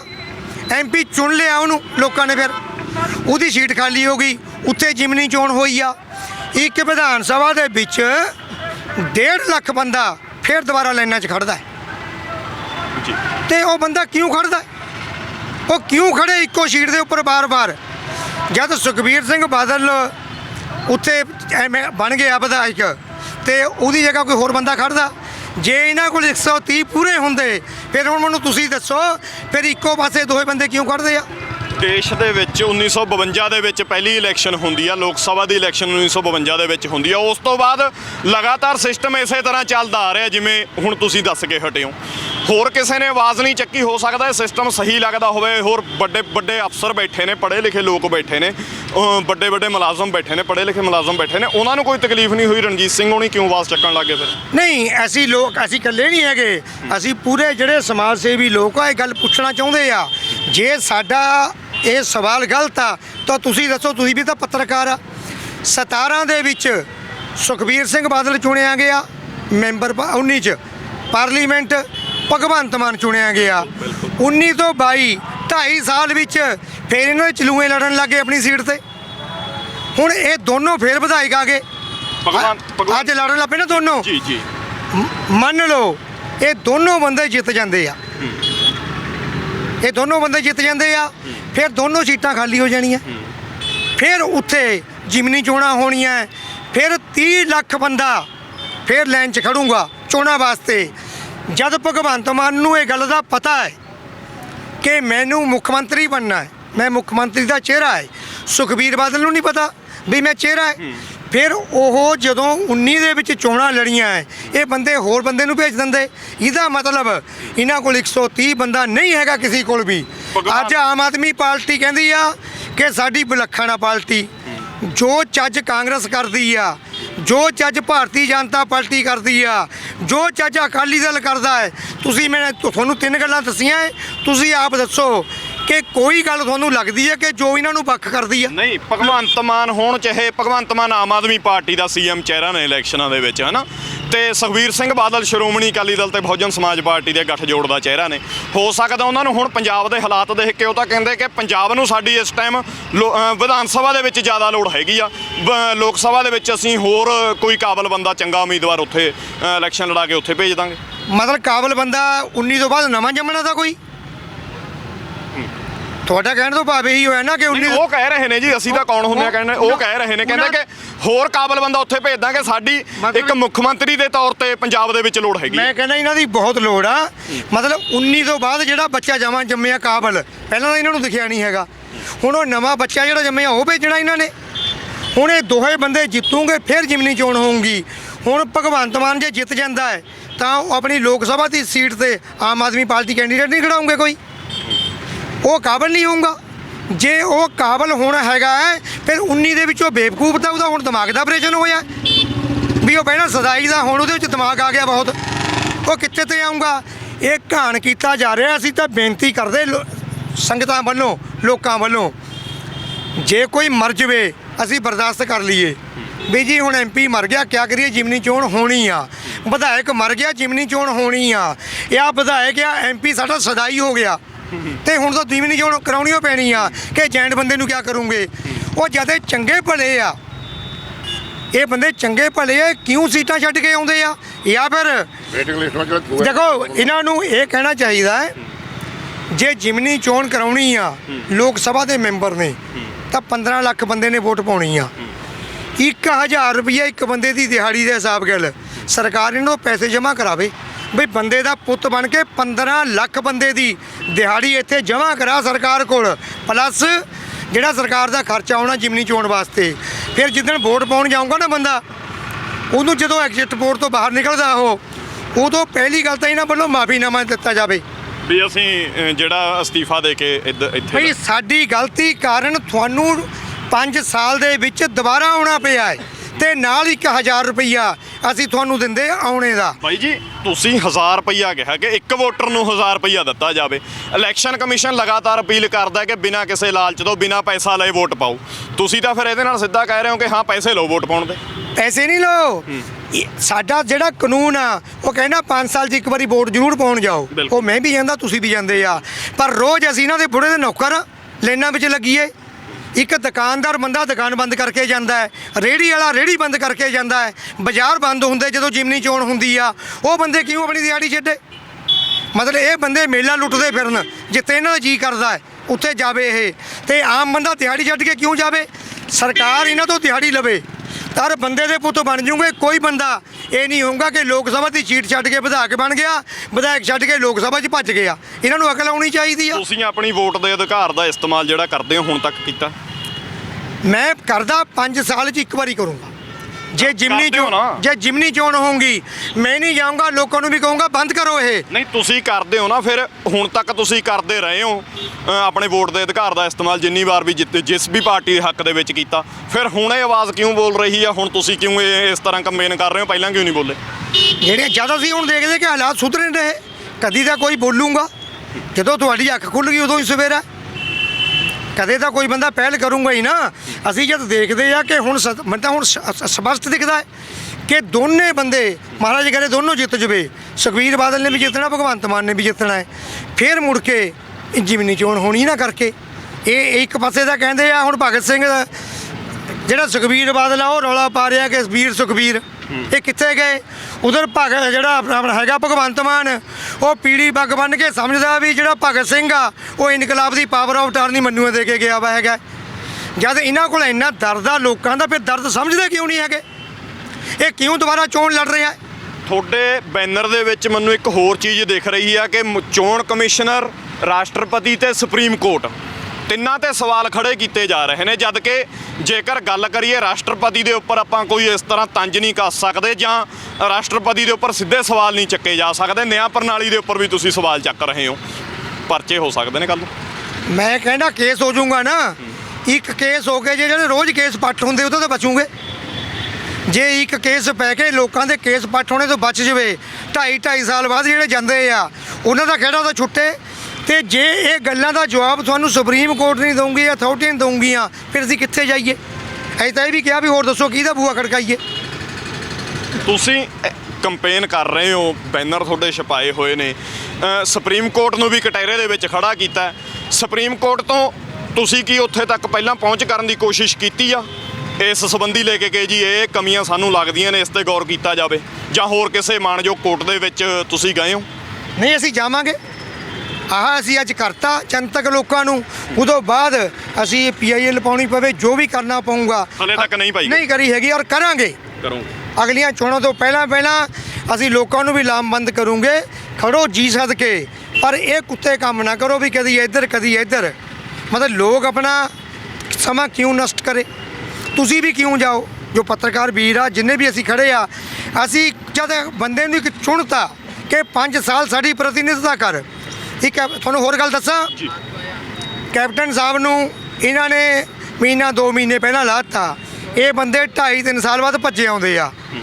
ਇਹਦੇ ਗੱਲ ਇਹਨਾਂ ਦੀ ਖੋਰ ਮੌਜ ਆ। ਇਹ 13ਵੀਂ ਵਿੱਦਿਆ ਹੈ, ਜਵਾਬਦੇਹੀ ਤੋਂ ਬਚ ਜਾਂਦੇ ਆ ਆਪਣੇ ਤੋਂ। ਮੈਂ ਤੁਹਾਨੂੰ ਛੋਟੀ ਜਿਹੀ ਗੱਲ ਦੱਸਦਾ, ਇਹ ਕਿਸ ਤਰ੍ਹਾਂ ਬਚਦੇ ਆ। ਉਹ ਕਹਿੰਦੇ ਵੀ ਬੰਦਾ ਨਾ, ਇੱਕ ਮੁੰਡਾ ਖਜੂਰ ਦੇ ਦਰਖਤ ਤੇ ਚੜ੍ਹ ਗਿਆ, ਝੋਲਾ ਉਹਦੇ ਬਾਹ ਵਿੱਚ ਪਾਇਆ ਵਾ, ਉਹਨੇ ਖਜੂਰਾਂ ਤੋੜੀਆਂ। ਜਦੋਂ ਉਤਰਨ ਲੱਗਿਆ, ਖਜੂਰ ਦੇ ਦਰਖਤ ਤੇ ਚੜ੍ਹਨਾ ਸੌਖਾ ਹੈ, ਉਤਰਨਾ ਬੜਾ ਔਖਾ। ਮੇਰਾ ਨਿੱਜੀ ਤਜਰਬਾ ਹੈ। ਉਹ ਜਦੋਂ ਨੀਚੇ ਉਤਰਨ ਲੱਗਿਆ, ਉਹਦਾ ਪੈਰ ਜਿਹਾ ਫਿਸਲਿਆ, ਉਹਨੂੰ ਲੱਗਿਆ ਮੈਂ ਗਿਰ ਜੂੰਗਾ। ਉਹ ਘਬਰਾ ਗਿਆ। ਜਦ ਉਹਨੇ ਖਜੂਰ ਤੋਂ ਨੀਚੇ ਦੇਖਿਆ ਕਿ ਮੈਂ ਤਾਂ 70-80 ਫੁੱਟ ਉੱਪਰ ਚੜ੍ਹਿਆ ਵਾ, ਉਹ ਡਰ ਗਿਆ। ਉਹ ਡਰ ਕੇ ਕਹਿੰਦਾ ਵੀ ਹੇ ਬਜਰੰਗ ਬਲੀ, ਮੈਨੂੰ ਇੱਕ ਵਾਰੀ ਸੁੱਕੀ ਸਾਂਦੀ ਨੀਚੇ ਤਾਰ ਦੇ, ਮੈਂ 51 ਰੁਪਏ ਦਾ ਬਦਾਣਾ ਮੰਗਲਵਾਰ ਨੂੰ ਤੇਰੇ ਮੰਦਰ ਚੜਾ ਕੇ ਆਊਂਗਾ। ਚਲੋ ਉਹ ਵਿਚਾਰਾ ਹੌਲੀ ਹੌਲੀ ਉਤਰ ਗਿਆ। ਜਦੋਂ 10 ਕੁ ਫੁੱਟ ਰਹਿ ਗਿਆ ਨਾ, ਸੋਚਣ ਲੱਗ ਗਿਆ, ਕਹਿੰਦਾ ਯਾਰ ਪੰਗਾ ਲੈ ਲਾ, 51 ਰੁਪਏ ਸੁੱਕ ਕੇ ਜ਼ਿਆਦਾ ਕਰਤੇ। ਫਿਰ ਉਹਨੇ ਸਕੀਮ ਸੋਚੀ ਹੈ ਸਾਡੇ ਲੀਡਰਾਂ ਵਾਂਗੂ, ਜਿਹੜੇ ਛੱਡ ਕੇ ਪਿੱਛੇ ਭੱਜੇ ਆਉਂਦੇ ਆ। ਉਹਨੇ 5 ਕੁ ਫੁੱਟ ਤੇ ਆ ਕੇ ਨਾ ਆਪਣੇ 2 ਹੱਥ ਛੱਡਤੇ, ਸਿਰ ਦੇ ਭਾਰ ਧੜਮ ਦੇ ਕੇ ਹੇਠਾਂ ਵੱਜਿਆ। ਉਹ ਹੇਠਾਂ ਗਿਰ ਕੇ ਕਹਿਣਾ ਵੀ ਬਜਰੰਗ ਬਲੀ ਧੋਖਾ ਕਰਿਆ ਮੇਰੇ ਗੱਲ। ਜੇ ਮੈਨੂੰ ਸਿਰ ਸੁੱਕੀ ਸਾਂਦੀ ਨੀਚੇ ਤਾਰ ਦਿੰਦਾ, ਫਿਰ ਤਾਂ ਮੈਂ ਤੇਰਾ ਦਿੰਦਾ ਪ੍ਰਸ਼ਾਦ। ਹੁਣ ਤੂੰ ਵੀ ਆਪਣੇ ਵਾਅਦੇ ਤੇ ਮੁੱਕਰ ਗਿਆ, ਮੈਂ ਵੀ ਕਿਆ ਕਰਾਂ। ਇਹ ਲੋਕ ਇਹ ਕਹਿੰਦੇ ਆ ਕਿ ਅਸੀਂ ਤਾਂ ਜੀ 2.5 ਸਾਲ ਬਾਅਦ ਉੱਥੇ ਤੇ ਆ ਗਏ ਤੇ ਹੁਣ ਅਸੀਂ ਕਿਆ ਤੁਹਾਨੂੰ ਜਵਾਬ ਦਈਏ। ਜੇ ਇਹਨਾਂ ਨੂੰ ਲੋਕ ਪੁੱਛਦੇ ਆ ਨਾ ਵੀ ਤੁਹਾਡੀ ਮਕਾਨ ਦਿੱਤੀ ਸੀ ਅਸੀਂ 5 ਸਾਲ ਬਾਅਦ ਤੇ ਤੁਸੀਂ ਭੱਜੇ ਆਏ, ਇਹ ਫਿਰ ਆ ਕੇ ਕਹਿੰਦੇ ਜੀ ਅਸੀਂ 2.5 ਸਾਲ ਬਾਅਦ ਆ ਗਏ ਤੇ ਜੇ ਕਿਤੇ 2.5 ਹੋਰ ਰਹਿ ਜਾਂਦੇ ਨਾ ਫਿਰ ਤਾਰੇ ਦਿਖਾਉਂਦੇ ਤੁਹਾਨੂੰ। ਤੁਸੀਂ ਬੋਲ ਰਹੇ ਹੋ ਅੱਜ ਕਿ ਇਲੈਕਸ਼ਨ ਕਮਿਸ਼ਨ ਵੀ ਗਲਤ ਹੈਗਾ, ਸੁਪਰੀਮ ਕੋਰਟ ਵੀ ਕਟਹਿਰੇ ਦੇ ਵਿੱਚ ਆ, ਰਾਸ਼ਟਰਪਤੀ ਵੀ ਕਟਹਿਰੇ ਦੇ ਵਿੱਚ ਆ। ਇਲਜ਼ਾਮ ਲਾਉਣ ਵਾਲੇ ਤੁਹਾਡੇ 'ਤੇ ਵੀ ਲਗਾ ਸਕਦੇ ਨੇ ਕਿ ਕਿਸੇ ਨੇ ਸਾਡੇ ਖਿਲਾਫ ਸਾਡੀ ਕੰਪੇਨ ਨੂੰ ਪ੍ਰਭਾਵਿਤ ਕਰਨ ਦੇ ਲਈ ਬਾਈ ਰਣਜੀਤ ਸਿੰਘ ਨੂੰ ਛੱਡਿਆ ਹੋਇਆ। ਨਹੀਂ, ਅਸੀਂ ਤਾਂ ਕਿਸੇ ਪਾਰਟੀ ਨੂੰ ਇੱਕ ਨੂੰ ਲੈ ਕੇ ਚੱਲੇ ਨਹੀਂ ਹੈਗੇ। ਅਸੀਂ ਤਾਂ ਕਹਿੰਦੇ ਵੀ ਜੇਤਲੀ ਨੂੰ ਵੀ ਇੱਕਣੀ ਇਹਨਾਂ ਨੇ ਲੋਕਤੰਤਰ ਦਾ ਭਰਥਾ ਬਣਾ ਕੇ ਵਿੱਤ ਮੰਤਰੀ ਬਣਾਇਆ। ਫਿਰ ਜੇ ਇਹਨਾਂ ਨੇ ਆਪਣੀ ਮਰਜ਼ੀ ਦੇ ਚੁਣਨੇ ਬੰਦੇ, ਫਿਰ ਸਾਨੂੰ ਕਾਹਨੂੰ ਲੈਣਾ ਚੜਾਉਂਦੇ, ਕਾਹਨੂੰ ਇਹਨਾਂ ਡਰਾਮਾ ਕਰਦੇ ਆ, ਕਾਹਨੂੰ ਲਿਖਦੇ ਆ, ਐਡੇ ਐਡੇ ਖਰਚੇ ਕਰਦੇ ਆ। ਜਿਹੜੇ ਆ 130 ਇਹਨਾਂ ਕੋਲ ਹੈ ਨਹੀਂ, 20 ਕੁ ਬੰਦਾ ਹਰੇਕ ਕੋਲ, ਉਹੀ ਮੁੜ ਕੇ ਆਉਂਦਾ ਹੈਗਾ। ਫਿਰ ਇਹਨਾਂ ਨੂੰ ਇਹ ਸਰਬਸੰਮਤੀ ਗੱਲ ਬਣਾ ਦੇ ਕਰੋ ਭਾਈ, ਅਸੀਂ ਤਾਂ ਸੰਸਾਰ ਤੇ ਜਿੱਕਣਾ ਵੀ ਉੱਕਣੀ ਚਲੇ ਜਾਣਾ ਹੈਗਾ। ਸੁਧਾਰ ਕਰਨ ਦੀ ਲੋੜ ਕਿੱਥੇ ਕਿੱਥੇ ਹੈਗੀ? ਸਵਾਲ ਤਾਂ ਤੁਸੀਂ ਨੇ ਤਿੰਨ ਜਿਹੜੇ ਨੇ ਮੇਜਰ ਖੜੇ ਕਰਤੇ ਨੇ ਕਿ 130 ਬੰਦਾ ਨਹੀਂ ਹੈਗਾ। ਸੁਧਾਰ ਕਰਨ ਦੀ ਜ਼ਰੂਰਤ ਕਿੱਥੇ ਕਿੱਥੇ ਹੈਗੀ ਤੁਹਾਡੀ ਸਮਝ ਦੇ ਵਿੱਚ, ਕਿ ਜੇਕਰ ਇੱਥੇ ਸੁਧਾਰ ਹੋਵੇ ਤਾਂ ਹੋ ਸਕਦਾ ਸਿਸਟਮ ਦੇ ਵਿੱਚ ਕੁਝ ਲੋਕਾਂ ਨੂੰ ਸੌਖ ਹੋ ਸਕਦੀ ਆ, ਪੰਜਾਬ ਦੇ ਵੋਟਰਾਂ ਦਾ, ਦੇਸ਼ ਦੇ ਵੋਟਰਾਂ ਨੂੰ ਸੌਖ ਹੋ ਸਕਦੀ? ਪਹਿਲੀ ਤਾਂ ਇਹੀ ਹੈ ਵੀ ਜਿਹੜਾ ਬੰਦਾ ਜਿਹੜੀ ਚੋਣ ਵਾਸਤੇ ਚੁਣਿਆ ਗਿਆ ਉਹ 5 ਸਾਲ ਹਿੱਲਣਾ ਨਹੀਂ ਚਾਹੀਦਾ। ਅੱਛਾ, ਉਹਦੇ ਕਾਨੂੰਨੀ ਕਾਰਵਾਈ ਹੋਣੀ ਚਾਹੀਦੀ ਹੈ। ਅਸਤੀਫਾ ਨਹੀਂ ਦੇ ਸਕਦਾ ਉਹ? ਬਿਲਕੁਲ ਨਹੀਂ ਦੇ ਸਕਦਾ। ਜੇ ਦੇਣਾ ਹੈ ਇੱਕ ਅੱਧੀ ਵਾਰੀ ਤਜਰਬਾ ਕਰਕੇ ਦੇਖ ਲਓ ਵੀ ਭਾਈ ਪੈਸੇ ਜਮ੍ਹਾਂ ਕਰਾ 1000 ਰੁਪਈਆ, ਤੁਸੀਂ ਪਹਿਲਾਂ ਕਿਹਾ 1000 ਰੁਪਈਆ, ਹਾਂ, ਤੇ ਉਹਨੇ ਕਰਾਉਣਾ ਹੀ ਨਹੀਂ ਹੈਗਾ। 15 ਕਰੋੜ ਰੁਪਈਆ ਬਣਨਾ ਹੈਗਾ, ਕੌਣ ਕਰਾਏਗਾ? ਦੂਸਰੀ ਗੱਲ ਆ, ਜਿਹੜਾ ਬੰਦਾ ਇੱਕ ਵਾਰੀ ਚੋਣ ਲੜਦਾ ਹੈ ਕਿਸੇ ਪਾਰਟੀ ਦਾ, ਉਹ ਅਗਲੇ ਸਾਲ ਉਸੇ ਦਿਨ ਤੋਂ ਅਗਲੇ ਬੰਦੇ ਨੂੰ ਤਿਆਰ ਕਰੇ। ਮਤਲਬ ਇੱਕ ਬੰਦਾ ਇੱਕੋ ਵਾਰ ਇਲੈਕਸ਼ਨ ਲੜੇ ਕਿ ਲਓ ਜੀ ਉਦੋਂ ਬਾਅਦ ਮੇਰੀ ਪਾਰਟੀ 'ਚ ਆ ਵੀ ਬੰਦਾ ਕਾਬਲ ਹੈਗਾ, ਅਗਲੀ ਵਾਰੀ ਇਹ ਚੋਣ ਲੜੂੰਗਾ, ਉਹ ਨਾਲ ਰੱਖੇ ਉਹਨੂੰ ਆਪਣੇ ਕਿ ਅੱਜ ਤੋਂ ਹੀ ਮੈਂ ਇਹਨੂੰ ਤਜਰਬਾ ਕਰਾਊਂਗਾ ਤੇ ਮੈਂ ਅਗਲੀ ਵਾਰੀ ਤਜਰਬੇ ਦੇ ਤੌਰ ਤੇ ਇਹਦੇ ਨਾਲ ਚੱਲੂੰਗਾ, ਸੇਵਾ ਦੇ ਤੌਰ ਤੇ ਇਹਨੂੰ ਮੈਂ ਆਪਣਾ ਤਜਰਬਾ ਦੱਸੂੰਗਾ। ਮਤਲਬ 5 ਸਾਲ ਪਹਿਲਾਂ ਹੀ ਅਗਲੇ ਵੋਟਾਂ ਦਾ ਕੈਂਡੀਡੇਟ ਜਿਹੜਾ ਉਹ ਲੋਕਾਂ ਦੇ ਸਾਹਮਣੇ ਪੇਸ਼ ਕੀਤਾ ਕਰਨਾ ਚਾਹੀਦਾ ਹੈ ਤਾਂ ਕਿ ਲੋਕਾਂ ਨੂੰ ਉਹਦਾ ਕਿਰਦਾਰ ਪਤਾ ਲੱਗੇ, ਉਹਨੂੰ ਵੀ ਪਤਾ ਲੱਗੇ ਮੈਂ ਲੋਕਾਂ ਵਾਸਤੇ ਕੀ ਕਰਨਾ ਹੈ। ਇਹ ਤਾਂ ਹੁਣ ਇਹਦੀ ਮੋਨੋਪੋਲੀ ਹੋਈ ਪਈ ਆ, ਭਾਵੇਂ ਕਹਿਣ ਨੂੰ ਲੋਕਤੰਤਰ ਆ ਪਰ ਇਹ ਲੋਕਤੰਤਰ ਨਹੀਂ ਹੈਗਾ, ਇਹ ਤਾਂ ਸਾਮਰਾਜਾ ਰਾਜਿਆਂ ਦੇ ਰਾਜਿਆਂ ਵਾਲਾ ਹੀ ਆ। ਉਹੀ ਤੁਸੀਂ ਦੇਖ ਲਓ 10-15 ਕੁ ਫੈਮਲੀਆਂ ਹੈ ਜਿਹੜੀਆਂ ਘੁੰਮ ਘੁਮਾ ਕੇ ਆਉਂਦੀਆਂ।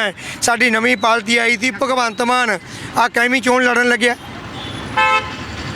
14 ਦੀ ਚੋਣ ਲੜੀ ਉਹਨੇ, 19 ਦੀ ਚੋਣ ਲੜੀ ਆ ਉਹਨੇ, ਤੇ ਉਹਦੇ ਬਾਅਦ ਆ ਹੁਣ 22 ਦੀ ਚੋਣ ਲੜ ਰਿਹਾ ਹੈਗਾ, ਵਿੱਚ ਨੂੰ 17 ਦੀ ਵੀ ਲੜ ਗਿਆ।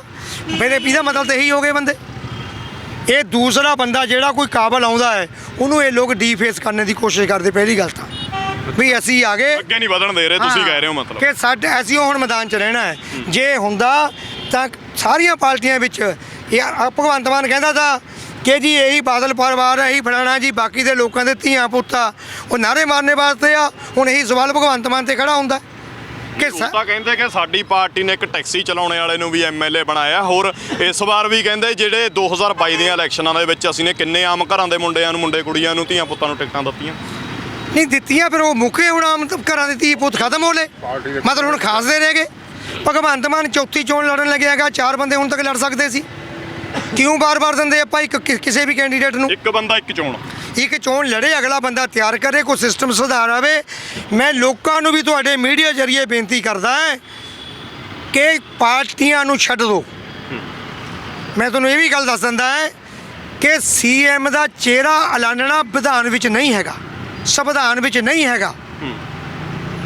ਸੀਐਮ ਚਿਹਰਾ ਐਲਾਨਣਾ ਗੈਰ ਸੰਵਿਧਾਨਿਕ ਆ। ਨਹੀਂ, ਲੋਕਾਂ ਦੇ ਵਿੱਚ ਜੇਕਰ ਸੁਖਬੀਰ ਸਿੰਘ ਬਾਦਲ ਨੇ ਜਾਂ ਕਾਂਗਰਸ ਵੱਲੋਂ ਚਰਨਜੀਤ ਸਿੰਘ ਚੰਨੀ ਨੇ, ਆਮ ਆਦਮੀ ਪਾਰਟੀ ਵੱਲੋਂ ਭਗਵੰਤ ਸਿੰਘ ਮਾਨ ਨੇ, ਉਹ ਤਾਂ ਉਹਨਾਂ ਨੇ ਪਹਿਲਾਂ ਹੀ ਕਰ ਦਿੱਤਾ ਕਿ ਹਾਂ ਜੇਕਰ ਤੁਸੀਂ ਸਾਡੀ ਪਾਰਟੀ ਨੂੰ ਜਿਤਾਉਂਦੇ ਹੋ ਤਾਂ ਤੁਹਾਡਾ ਮੁੱਖ ਮੰਤਰੀ ਜਿਹੜਾ ਤੁਹਾਡਾ ਮੇਨ ਲੀਡਰ ਜਿਹੜਾ ਇਹ ਹੋਊਗਾ ਪੰਜਾਬ ਦਾ। ਦੇਖੋ ਇਹਦਾ ਸਭ ਤੋਂ ਬੜਾ ਨੁਕਸਾਨ ਕਿਆ ਹੋਏਗਾ? ਮੁੱਖ ਮੰਤਰੀ ਜੇ ਚੰਗਾ ਹੈ, ਚਿਹਰਾ ਲੋਕਾਂ ਨੂੰ ਵੀ ਪਤਾ ਚੰਗਾ ਹੈ, ਮਾੜੇ ਕੈਂਡੀਡੇਟ ਵੀ ਫਿਰ ਲੋਕਾਂ ਨੂੰ ਜਿਤਾਉਣਾ ਮਜਬੂਰੀ ਬਣ ਜਾਂਦੀ ਆ ਵੀ ਇਹ ਚੰਗਾ ਮੁੱਖ ਮੰਤਰੀ ਆਊਗਾ, ਕੋਈ ਗੱਲ ਨਹੀਂ ਆ। ਜੇ ਸਾਡੇ ਵਿਧਾਇਕ, ਸਾਡੇ ਇਲਾਕੇ ਦਾ ਜਿਹੜਾ ਉਮੀਦਵਾਰ ਆ, ਜੇ ਚੋਰ ਚਕਾਰਾ ਇਹਨੂੰ ਵੀ ਜਿਤਾ ਦਿਓ। ਦੂਜੀ ਗੱਲ ਆ, ਜੇ ਇਹ ਪੇਸ਼ ਕਰਦੇ ਆ ਵੀ ਆ ਮੁੱਖ ਮੰਤਰੀ ਵਧੀਆ ਘਟੀਆ ਚਿਹਰਾ, ਲੋਕਾਂ ਨੂੰ ਲੱਗਦਾ ਵੀ ਠੀਕ ਨਹੀਂ ਹੈਗਾ, ਉਹਦੇ ਵਿੱਚ ਜਿਹੜਾ ਉਸ ਪਾਰਟੀ ਦਾ ਚੰਗਾ ਉਮੀਦਵਾਰ ਆ ਉਹ ਵੀ ਰਗੜਿਆ ਜਾਂਦਾ। ਲੋਕ ਕਹਿੰਦੇ ਜੇ ਇਹਨੂੰ ਜਿਤਾਉਂਗੇ ਫਲਾਣੇ ਨੇ ਮੁੱਖ ਮੰਤਰੀ ਚੋਰ ਨੇ ਬਣਨਾ। ਮਤਲਬ ਉਮੀਦਵਾਰ ਦੇਖਿਆ ਜਾਵੇ, ਪਾਰਟੀ ਨਾ ਦੇਖੀ ਜਾਵੇ, ਤੁਸੀਂ ਇਹ ਕਹਿ ਰਹੇ ਹੋ? ਜੇ ਚੰਗਾ ਉਮੀਦਵਾਰ ਨੂੰ ਤੁਸੀਂ ਵੋਟਾਂ ਪਾਉਣੀਆਂ ਸ਼ੁਰੂ ਕਰ ਦੋਗੇ ਤਾਂ ਪਾਰਟੀਆਂ ਦੀ ਮਜਬੂਰੀ ਬਣ ਜਾਊਗੀ ਕਿ ਉਹ ਚੰਗੇ ਉਮੀਦਵਾਰਾਂ ਨੂੰ ਟਿਕਟ ਦੇਣਗੇ। ਸਿਸਟਮ ਸੁਧਰ ਜਾਏਗਾ, ਨਹੀਂ ਤਾਂ ਇਹ ਰੌਲਾ ਰੱਪਾ ਰਹਿਣਾ ਹੈਗਾ। ਇੱਕ ਜਿਹੜੀ ਨਵੀਂ ਪਾਰਟੀ ਆਈ ਦੀ ਵੀ ਉਹਨਾਂ ਦੇ ਵਿੱਚ ਰਲ ਗਈ, ਇਹਨਾਂ ਨੂੰ ਵੀ ਆਪਣੀ ਅਲੱਗ ਪਾਰਟੀ ਨਹੀਂ ਕਹਿਣਾ ਚਾਹੀਦਾ, ਇਹ ਵੀ ਪਾਰਟੀਆਂ ਵਰਗੀ ਹੀ ਪਾਰਟੀ ਆ। ਐਵੇਂ ਭਗਤ ਸਿੰਘ ਦਾ ਨਾਂ ਬਦਨਾਮ ਨਹੀਂ ਕਰਨਾ ਚਾਹੀਦਾ ਇਹਨਾਂ ਨੂੰ। ਤੁਸੀਂ ਅੱਜ ਤਕਰੀਬਨ 5 ਜਾਣੇ ਹੈਗੇ ਹੋ ਜਿਹੜੇ ਇਸ ਮੁਹਿੰਮ ਜਿਹੜੀ ਸ਼ੁਰੂ ਕੀਤੀ ਹੋਈ ਆ, ਤੁਹਾਨੂੰ ਲੱਗਦਾ ਕਿ ਅੱਗੇ ਇਸ ਮੁਹਿੰਮ ਦੇ ਨਾਲ ਕੁਝ ਫਰਕ ਪਊਗਾ ਪੰਜਾਬ ਦੇ ਵੋਟਰਾਂ ਦੇ ਵਿੱਚ? ਤੁਹਾਡਾ ਸੁਨੇਹਾ ਚੰਗੇ ਤਰੀਕੇ ਨਾਲ ਜਾਊਗਾ? ਦੇਖੋ ਗੱਲ ਇਹ ਆ ਵੀ ਇਹ ਤਾਂ ਜਿਨ੍ਹਾਂ ਨੂੰ ਸਮਝ ਆਉਂਦੀ ਹੈ ਗੱਲ, ਉਹ ਕਰੂੰਗੇ। 10ਵੇਂ ਪਾਤਸ਼ਾਹ ਦੇ ਐਡੇ ਵੱਡੇ ਇਕੱਠ 'ਚੋਂ 5 ਪਿਆਰੇ ਨਿਕਲੇ ਤੇ ਅੰਮ੍ਰਿਤ ਛਕਣੇ ਵਾਲੇ। ਇਰਾਦੇ ਮਜ਼ਬੂਤ ਨੇ, ਮਤਲਬ ਇਰਾਦੇ ਮਜ਼ਬੂਤ ਨੇ। ਲੋਕਾਂ ਤੱਕ ਲੈ ਜਾਵਾਂਗੇ, ਅਦਾਲਤ ਵਿੱਚ ਵੀ ਜਾਵਾਂਗੇ, PL ਵੀ ਪਾਵਾਂਗੇ, ਔਰ ਇਹਨੂੰ ਆਪਾਂ ਕਰਾਂਗੇ ਕਿ ਸੁਧਰ ਜਵੇ ਕੁਛ। ਬਾਈ ਜੀ ਬਿਲਕੁਲ ਆਖਰੀ ਸਵਾਲ ਆ, ਸਮਾਂ ਮੈਂ ਤੁਹਾਡਾ ਕਾਫੀ ਲੈ ਲਿਆ, ਕਿ ਇਲੈਕਸ਼ਨਾਂ ਦਾ ਟਾਈਮ ਆ, ਤੁਸੀਂ ਹੁਣ ਤਾਂ ਸੜਕਾਂ ਦੇ ਉੱਪਰ ਫਿਰਦੇ ਹੋ, ਤੁਸੀਂ ਹੁਣ ਤਾਂ ਲੋਕਾਂ ਨੂੰ ਜਾਗਰੂਕ ਕਰਨ ਦੀ ਤੁਸੀਂ ਕਹਿ ਰਹੇ ਹੋ ਕਿ ਅਸੀਂ ਕੋਸ਼ਿਸ਼ ਕਰ ਰਹੇ ਹਾਂ, ਕਿਤੇ ਇਹ ਤਾਂ ਨਹੀਂ ਹੋਊਗਾ ਕਿ 20 ਫਰਵਰੀ ਨੂੰ ਇਲੈਕਸ਼ਨਾਂ ਖਤਮ ਤੇ ਰਣਜੀਤ ਸਿੰਘ ਉਹਨਾਂ ਦੀ ਤੇ ਉਹਨਾਂ ਦੀ ਟੀਮ ਦੀ ਜਿਹੜੀ ਆਵਾਜ਼ ਵੀ ਖਤਮ? ਰਣਜੀਤ ਸਿੰਘ ਹੋਣੀ ਚੁੱਪ ਕਰਕੇ ਘਰੇ ਬੈਠ ਜਾਣਗੇ, ਚਲੋ ਜੀ ਹੁਣ 2024 ਦੀਆਂ ਇਲੈਕਸ਼ਨਾਂ ਦੇ ਵਿੱਚ ਦੇਖਾਂਗੇ? ਨਹੀਂ, ਗੱਲ ਇਹ ਆ ਵੀ ਜਿਹੜੇ ਬੰਦੇ ਜਾਣਦੇ ਨੇ, ਤੁਹਾਡੇ ਚੈਨਲ ਜਰੀਏ ਵੀ ਜਿੰਨੀਆਂ ਕਿ ਇੰਟਰਵਿਊ ਹੋਈਆਂ, ਸਭ ਨੂੰ ਪਤਾ ਹੈ ਕਿ ਰਣਜੀਤ ਸਿੰਘ ਪਟਿਆਲਾ ਤੇ ਸਾਡੇ ਜਿਹੜੇ ਸਾਥੀ ਆ ਸਾਰੇ, ਉਹ ਚੁੱਪ ਬੈਠਣੇ ਵਾਲੇ ਨਹੀਂ। ਅਸੀਂ ਲੋਕ ਹਿੱਤਾਂ ਦੇ ਮੁੱਦਿਆਂ ਲਈ, ਇਹ ਤੋਂ ਬਾਅਦ ਹੋਰ ਵੀ ਮੁੱਦੇ ਆ ਜਾਣੇ ਆ ਲੋਕ ਹਿੱਤ ਦੇ, ਤੁਸੀਂ ਵੀ ਇੱਥੇ, ਅਸੀਂ ਵੀ ਇੱਥੇ, ਅਸੀਂ ਚੁੱਕਦੇ ਰਹਿਣਾ ਹੈਗਾ। ਜਦ ਤੱਕ ਸਾਡੇ ਸਾਹ ਵਿੱਚ ਸਾਹ ਹੈ ਆਪਾਂ ਕਰਦੇ ਰਹੂੰਗੇ। ਭਗਤ ਕਬੀਰ ਜੀ ਦਾ ਇੱਕ ਸਲੋਕ ਆ, ਕਬੀਰ ਜਿਹਨੂੰ ਕੁਛ ਜਾਣਿਆ ਨਹੀਂ ਤਿਨ ਸੁਖ ਨੀਂਦ ਵਿਹਾਏ, ਹਮੂ ਜੋ ਬੂਝਾ ਬੂਝਣਾ ਪੂਰੀ ਪਰੀ ਬੁਲਾਏ। ਜਿਨ੍ਹਾਂ ਨੂੰ ਨਹੀਂ ਚਿੰਤਾ ਹੈਗੀ ਉਹ ਸੌਂ ਰਹੇ ਆ। ਕਬੀਰ ਜੀ ਕਹਿੰਦੇ ਮੈਨੂੰ ਲੋਕਾਂ ਦੀ ਚਿੰਤਾ ਹੈ, ਮੈਂ ਜਾਗ ਰਿਹਾ ਹੈ, ਮੈਨੂੰ ਪਰਮਾਤਮਾ ਨੇ ਅਕਲ ਦਿੱਤੀ, ਮੈਂ ਨਹੀਂ ਸੌਂ ਸਕਦਾ। ਸੋ ਅਸੀਂ ਕਬੀਰ ਜੀ ਦੇ ਗੁਰਬਾਣੀ ਦੇ ਓਟ ਆਸਰਾ ਲੈ ਕੇ ਜਿੰਨੀ ਆਪਣੀ ਸਮਰੱਥਾ ਹੈ ਉਹਦੇ ਮੁਤਾਬਕ ਲੋਕ ਹਿੱਤਾਂ ਦੇ ਮੁੱਦੇ ਚੱਕਦੇ ਰਹਾਂਗੇ, ਚੱਕਦੇ ਰਹਿਣਾ ਹੈ। ਇਹਦੇ ਚੌਕੜਾਂ ਵੀ ਆਉਣਗੀਆਂ, ਇਹਦੇ ਵਿੱਚ 4 ਬੰਦੇ ਮਾੜਾ ਵੀ ਕਹਿਣਗੇ, ਪਰ ਜਦੋਂ ਤੱਕ ਪਰਮਾਤਮਾ ਨੇ ਸਾਹ ਸੱਤ ਦਿੱਤਾ ਵਾ ਆਪਾਂ ਕਰਦੇ ਰਹਾਂਗੇ। ਜੀ ਬਹੁਤ ਬਹੁਤ ਸ਼ੁਕਰੀਆ ਬਾਈ, ਆਪਣਾ ਕੀਮਤੀ ਸਮਾਂ ਸਾਡੇ ਨਾਲ ਸਾਂਝਾ ਕਰਨ ਲਈ ਬਹੁਤ ਧੰਨਵਾਦ। ਧੰਨਵਾਦ ਜੀ, ਧੰਨਵਾਦ। ਸੋ ਦੋਸਤੋ, ਦੋ ਪਾਸੜ ਲੜਾਈ ਪੰਜਾਬ ਦੇ ਵਿੱਚ ਬਣਦੀ ਨਜ਼ਰ ਆ ਰਹੀ ਹੈ, ਜਿੱਥੇ ਇੱਕ ਪਾਸੇ ਇਲੈਕਸ਼ਨ ਕਮਿਸ਼ਨ ਲੋਕਾਂ ਨੂੰ ਅਪੀਲ ਕਰਦਾ ਹੈ ਕਿ ਆਪਣੇ ਵੋਟ ਦੇ ਅਧਿਕਾਰ ਦਾ ਇਸਤੇਮਾਲ ਜ਼ਿਆਦਾ ਤੋਂ ਜ਼ਿਆਦਾ ਗਿਣਤੀ ਦੇ ਵਿੱਚ ਕਰੋ। ਦੂਜੇ ਪਾਸੇ ਬਾਈ ਰਣਜੀਤ ਸਿੰਘ ਹੋਣੀ ਰੋਪੜ ਤੋਂ ਜਿਹੜੇ ਨੇ ਨਿਕਲ ਕੇ ਸੜਕਾਂ ਦੇ ਉੱਪਰ ਨਿਕਲੇ ਆਏ ਨੇ ਕਿ ਸਾਨੂੰ ਫਾਇਦਾ ਕੀ ਆ, ਅਸੀਂ ਕਿਉਂ ਆਪਣੇ ਵੋਟ ਦੇ ਅਧਿਕਾਰ ਦਾ ਇਸਤੇਮਾਲ ਕਰੀਏ। ਇਲੈਕਸ਼ਨ ਕਮਿਸ਼ਨ ਨੂੰ ਹੀ ਜਾਂ ਦੇਸ਼ ਦੇ ਰਾਸ਼ਟਰਪਤੀ ਨੂੰ, ਸੁਪਰੀਮ ਕੋਰਟ ਨੂੰ, ਮਾਣਯੋਗ ਮੁੱਖ ਚੋਣ ਕਮਿਸ਼ਨਰ ਨੂੰ ਹੀ ਸਵਾਲਾਂ ਦੇ ਕਟਹਿਰੇ ਦੇ ਵਿੱਚ ਬਾਈ ਉਹਨਾਂ ਨੇ ਖੜਾ ਕਰ ਦਿੱਤਾ ਹੈ। ਬਾਕੀ ਜੀ ਕਈ ਬੰਦੇ ਨਾ ਵੀਡੀਓ ਸੁਣ ਕੇ ਸੰਪਰਕ ਕਰਨ ਦੀ ਕੋਸ਼ਿਸ਼ ਕਰਦੇ ਆ। ਜੇ ਤੁਸੀਂ ਠੀਕ ਸਮਝੋ ਤਾਂ ਸਾਡਾ ਜਿਹੜਾ ਫ਼ੋਨ ਨੰਬਰ ਆ ਉਹ ਜ਼ਰੂਰ ਵਿੱਚ ਦਿਖਾ ਦਿਓ ਜੀ। ਸੋ ਇੰਨੀ ਬੇਨਤੀ ਹੈ ਮੇਰੀ ਜੀ। ਸੋ ਬਾਈ ਉਹਨਾਂ ਨੇ ਇਲੈਕਸ਼ਨ ਕਮਿਸ਼ਨ ਨੂੰ ਵੀ, ਸੁਪਰੀਮ ਕੋਰਟ ਨੂੰ, ਭਾਰਤ ਦੇ ਇੱਥੋਂ ਤੱਕ ਕਿ ਰਾਸ਼ਟਰਪਤੀ ਨੂੰ ਵੀ ਸਵਾਲਾਂ ਦੇ ਕਟਹਿਰੇ ਦੇ ਵਿੱਚ ਖੜਾ ਕਰ ਦਿੱਤਾ। ਸੰਵਿਧਾਨ ਦੇ ਵਿੱਚ ਜਾਂ ਕਾਨੂੰਨ ਦੇ ਵਿੱਚ ਕੁਝ ਸੋਧਾਂ ਕਰਨ ਦੀ ਮੰਗ ਕੀਤੀ ਹੈ। ਇਹਨਾਂ ਨੇ ਕਿਹਾ ਕਿ ਇਹ ਡਿਮਾਂਡਾਂ ਲੈ ਕੇ ਜਲਦੀ ਹੀ ਕੋਰਟ ਦਾ ਰੁਖ ਕਰਨਗੇ ਤੇ ਪੰਜਾਬ ਦੇ ਵੋਟਰਾਂ ਨੂੰ, ਪੰਜਾਬ ਦੇ ਆਵਾਮ ਨੂੰ ਜਗਾਉਂਦੇ ਰਹਿਣਗੇ। ਦੇਖਣਾ ਹੋਊਗਾ ਇਹਨਾਂ ਦੀ ਇਸ ਲੜਾਈ ਦਾ ਅੰਤ ਕਿੱਥੇ ਹੁੰਦਾ ਹੈ, ਪਰ ਇਲੈਕਸ਼ਨਾਂ ਨੇੜੇ ਨੇ, ਹੁਣ ਫੈਸਲਾ ਪੰਜਾਬ ਦੇ ਲੋਕਾਂ ਨੇ ਕਰਨਾ ਹੈ ਕਿ ਉਹ ਬਾਈ ਰਣਜੀਤ ਸਿੰਘ ਉਹਨਾਂ ਦੀ ਸੋਚ ਦੇ ਨਾਲ ਚੱਲਦੇ ਨੇ ਜਾਂ ਚੋਣ ਕਮਿਸ਼ਨ ਦੀ ਜਿਹੜੀ ਅਪੀਲ ਆ ਉਹਦੇ ਤੇ ਅਮਲ ਕਰਕੇ ਜਿਹੜਾ ਆਪਣੇ ਵੋਟ ਦੇ ਅਧਿਕਾਰ ਦਾ ਇਸਤੇਮਾਲ ਕਰਦੇ ਨੇ। ਪੰਜਾਬੀ ਲੋਕ ਚੈਨਲ ਦੇ ਲਈ ਸੰਸਾਰਦੀਪ ਸਿੰਘ, ਰੂਪਨਗਰ ਤੋਂ।